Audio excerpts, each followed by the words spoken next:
एक मेंढक था। एक दिन वो सैर को निकला। वो उछलता कूदता हुआ एक पहिए को घुमाता हुआ चला जा रहा था। तभी सामने से एक बगुला आया।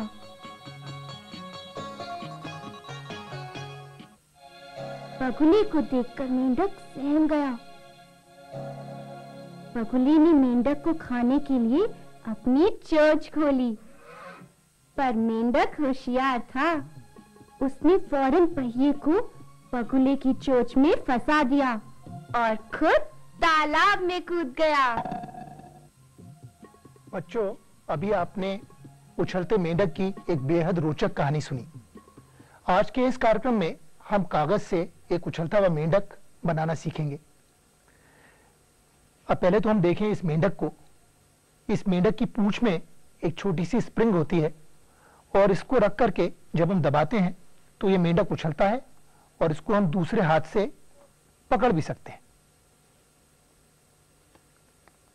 अब इस मेंढक को बनाने के लिए हमको एक कागज की जरूरत पड़ेगी और ये कागज एक खास तरह का कागज होगा। एक ये आयताकार कागज होगा, पर इसकी जो लंबाई है वो चौड़ाई की दुगनी होगी। इसकी लंबाई जो है एक विशेष तरह का आयत होगा जिसमें कि दो चौकोर, दो वर्ग हमको दिखाई देंगे। तो कागज का इस प्रकार का अनुपात होना चाहिए। इससे हम शुरू करते हैं और सबसे पहले एक चौकोर के अंदर, एक वर्ग के अंदर हम इस तरह का कट्टम मोड़ते हैं। एक त्रिकोण मोड़ा और इसको थोड़ा सा घुमा करके उसमें फिर एक गुणा का चिन्ह। तो ये हो गया कट्टम और ये हो गया काट। इसी तरह से दूसरे वर्ग में भी हम उसी प्रकार से पहले एक कट्टम और बाद में एक काट। अब इस बात को जरूर ध्यान रखें, ये चारों भी जो मोड़ हैं वो चारों एक ही दिशा में हैं। आपका कागज ऐसा दिखेगा और अब इस कागज को अगर हम पलट देंगे तो हमको क्या दिखाई देगा कि यहां पर दो पहाड़ियां जैसी दिखाई देंगी। एक पहाड़ी ये और दूसरी पहाड़ी ये। अब ये दोनों जो छोटे सिरे हैं इनको हम मध्य रेखा तक ला करके मोड़ देंगे। इस सिरे को हम मध्य रेखा तक लाएंगे।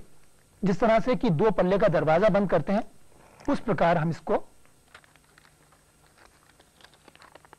दोनों सिरों को मध्य रेखा तक ले आएंगे। इसको हम थोड़ा सा खोलेंगे और उल्टा करके रखेंगे तो हमको ऐसा जैसे कोई एक पुल होता है, ये एक पुल जैसा दिखाई देगा। जैसे नीचे से पानी जा रहा है और ऊपर एक पुल है। अब ये जो दोनों वर्ग हैं और इनके जो केंद्र हैं, इनको अगर हम उंगली से दबाएंगे तो ये कटोरी जैसा बन जाएगा और दूसरा भी एक कटोरी बन जाएगा। तो इस प्रकार यहां पर हमको कागज में दो कटोरी जैसी दिखाई देंगी। अब हम क्या करेंगे, एक को लेकर के ऐसे धीरे से लेकर के चपटा कर देंगे तो एक ये त्रिकोण बन जाएगा। इसी प्रकार दूसरे को भी, इसको भी अगर हम ऐसे लेंगे और इसको इस तरह अगर हम दबाएंगे और इसको चपटा कर देंगे तो ये दूसरा त्रिकोण बन जाएगा। अब हमें क्या दिखाई दे रहा है कि यहां पर दो त्रिकोण हैं और उनके हर एक त्रिकोण के दो दो कान हैं। ये चार त्रिभुज हमको दिखाई दे रहे हैं। अब ये जो चारों कोने हैं, इन दो कोनों को हम नीचे के बिंदु तक मोड़ देंगे तो देखिए ये एक त्रिकोण बन जाएगा छोटा सा। इसी प्रकार दूसरा भी, ये दो छोटे त्रिकोण बन गए और जैसे हमने इधर करा है वैसे ही हम ऊपर भी करेंगे। इस कोने को भी हम इस बिंदु तक लाए तो ये तीसरा त्रिभुज बना और इसी प्रकार चौथा। अभी देखिए आपको चार त्रिभुज यहां पर दिखाई दे रहे हैं। इनको हम नाखून से अच्छी प्रकार मोड़ लेते हैं। अब इसको कागज को उल्टा करके देखेंगे तो हमको केवल एक वर्ग जैसा दिखाई देगा। अच्छा, जो चारों त्रिभुज यहां बने हैं इसमें जो बीच वाला कोण है, ये है बीच वाला कोण, ये जो बीच वाला कोण है इसको हम आधे में बांट देते हैं। इसको ऐसे मोड़ देते हैं और इसको उल्टा करके देखते हैं तो हमें दिखाई देता है कि एक पैर जो है, एक पैर बाहर निकला है। इसी प्रकार दूसरा पैर भी। अब हम देखेंगे कि दो पैर जो हैं वो मेंढक के बाहर निकल आए, और जिस प्रकार ये दो पैर बनाए हैं उसी तरह से बाकी भी दो पैर हम बनाते हैं। ये हो गया तीसरा पैर और ये हो गया चौथा पैर। अब नीचे की ओर से तो ये देखने में ऐसा दिखता है, पर ऊपर से देखेंगे तो हमको जैसे कोई कछुआ होता है, एक कछुआ जैसा दिखेगा, और 1 2 3 4 उसके ये पैर है।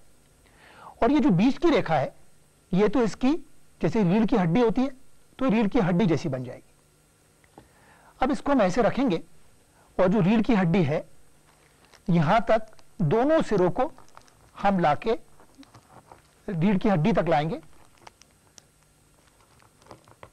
तो बिल्कुल जैसे किसी भी मेंढक का एक तिकोना मुंह होता है, एक तिकोना सिर जैसा मेंढक का बन जाएगा।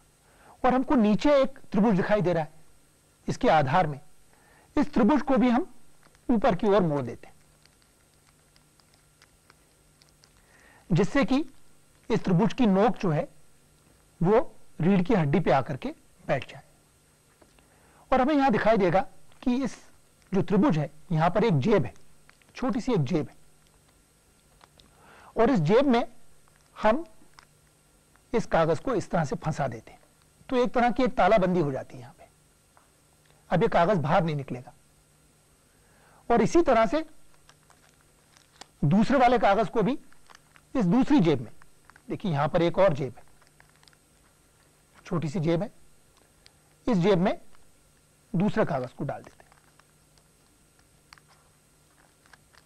अब आप देखेंगे, देखने में बिल्कुल आपका मॉडल एक मेंढक जैसे दिख रहा है, पर इसको अगर हम रख करके कागज इसको जमीन पर रख करके अगर उछालने की कोशिश करेंगे तो ये ज्यादा उछलता नहीं है। तो इसके लिए हमको पीछे की ओर, यानी जो नीचे का जो त्रिकोण है, यहां पर जो नीचे का त्रिभुज है, तो वहां पर नीचे के त्रिभुज में हमको एक तरह की एक स्प्रिंग मोड़नी पड़ेगी। तो इसके लिए हम पहले तो यहां पर एक छोटा सा एक निशान लगा लेते हैं।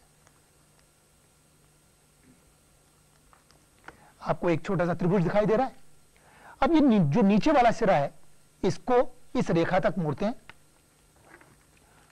और फिर इसको आगे की तरफ मोड़ेंगे। देखिए सबसे पहले तो हमने नीचे वाली रेखा को ऊपर तक मोड़ा और इसको फिर वापस आगे मोड़ते हैं। अब आप देखेंगे तो इसमें एक Z, जैसे Z होता है, अभी देखिए इसको अगर हमने खींच दिया तो ये ऐसी हो गई, और थोड़ा सा दबा दिया तो एक Z अंग्रेजी का जो अक्षर होता है Z जैसी एक स्प्रिंग बन जाएगी। और यही स्प्रिंग जो है उसके ही कारण ये मेंढक उछलता है। अभी देखिए इसको हम जमीन पर रखेंगे और उसके बाद में जब स्प्रिंग को दबाएंगे और छोड़ेंगे तो स्प्रिंग दब जाएगी और छोड़ने पर ये मेंढक बहुत जोरों से उछलेगा। बहुत लंबी सी उछाल लगाता है ये मेंढक। और अब मेंढक बना लेने के बाद में आप चाहें तो मेंढक की आंखें, मेंढक को सजा भी सकते हैं। पहले तो उसकी आंखें बना सकते हैं मेंढक की, और उसके बाद में आप इसको अपने मर्जी के मुताबिक इस पर रंग भी कर सकते हैं। और सबसे अच्छी बात तो इस मेंढक की यह है कि अगर मान लीजिए आपने कोई एक कुआं जैसा बनाया, एक कटोरी का एक कुआं जैसा बनाया, तो इसको रख करके आप अगर उछालेंगे तो मेंढक को आप एक कुएं में भी डाल सकते हैं।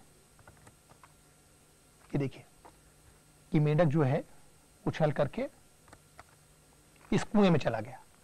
तो यह भी एक बहुत अच्छा सा खेल हो सकता है। दूसरा एक खेल जो है कि अगर हमने कोई एक यहां पर एक मैदान में, अभी एक मैदान है जहां पर दो खिलाड़ी हैं। अब एक खिलाड़ी जो है मेंढक को एक तरफ से कूदाता है और ये देखिए, अब ये इसको कुदाएगा तो ये कूद के दूसरी तरफ चला जाएगा, और इधर वाला खिलाड़ी जब इसको दबाएगा तो इस तरह से दो बच्चे ये खेल भी खेल सकते हैं। अगर मेंढक जो है वो अगर इस पूरी बाउंड्री के अगर बाहर निकल गया तो वो हारा हुआ माना जाएगा। ये देखिए, ये भी एक रोचक खेल हो सकता है कि एक किसी व्यवधान के ऊपर, एक हर्डल के ऊपर अपने मेंढक को उछालना, और आप चाहे तो बिल्कुल अलग अलग आकार के, कुछ छोटे कुछ बड़े, अलग अलग कागजों के आप मेंढक बना सकते हैं, और आप मेंढकों की एक रेस जैसी भी खेल सकते हैं। तो आपने देखा कि केवल एक कागज को लेकर के बिना किसी गोंद के, बिना किसी और औजार के आप एक बहुत ही रोचक उछलने वाला खिलौना यानी कि उछलता मेंढक बना सकते हैं।